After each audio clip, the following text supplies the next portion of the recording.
Hey, this is Jamie from Capsule Computers, and today we are reviewing South Park: The Fractured But Whole. This RPG is available now for PlayStation 4, Xbox One, and Windows.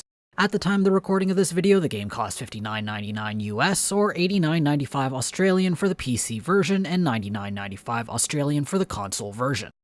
Now, before I go any further, my experience with South Park is pretty limited. I've seen 2 or 3 episodes that I have enjoyed, but I've never found time to sit down and catch up to the 20+ seasons of the show.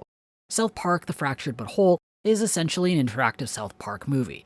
If you're not a fan of South Park's humor, Fractured But Whole is not going to change your mind about the franchise.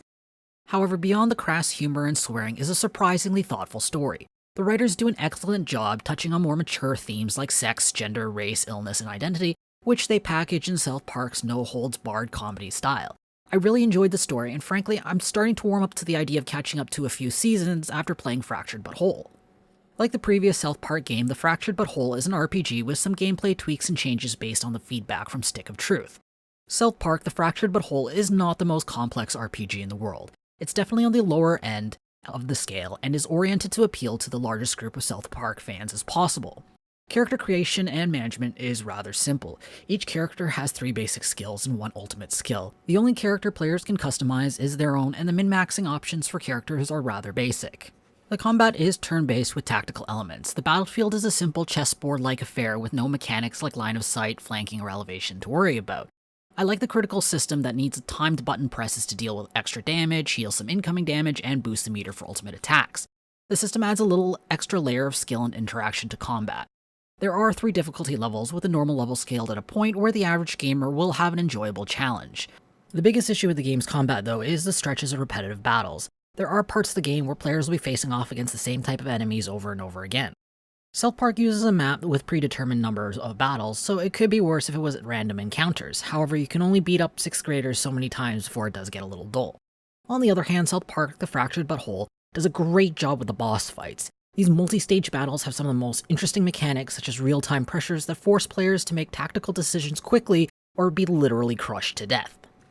The world map in South Park is ripe for exploration. It's packed with collectibles like Tweak and Craig Yowie to discover.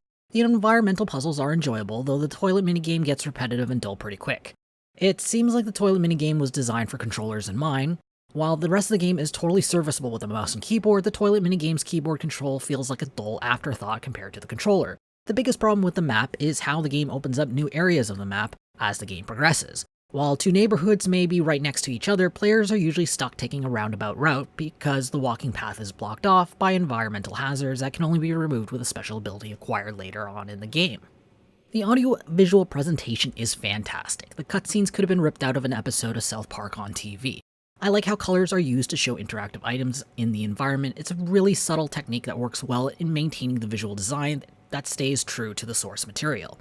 The sound effects are good, and the soundtrack is an excellent tribute to the many superhero movie scores. As expected from an official South Park game, the voice acting is excellent. South Park: The Fractured But Whole is an RPG designed to be as appealing to as many people as possible, and the mechanics reflect that decision accordingly. It's not the most complex thing in the world, and there are some rather repetitive areas, but I think the fantastic writing really makes up for it. I'm awarding this game 8 capsules out of 10. If you want to read our full review, be sure to check out the link in the description or in the video's card. I hope to see you soon. This is Jamie from Capsule Computers signing off. Hey YouTube, if you enjoyed this video, be sure to like it and subscribe to Capsule Computers for more awesome videos. If you're looking for more video reviews to watch, why don't you check out our review of Empire: Lord of the Sea Gates here on the left. And if you're looking for another comedic game to play, why don't you check out our review of Shadow Warrior 2 here on the right.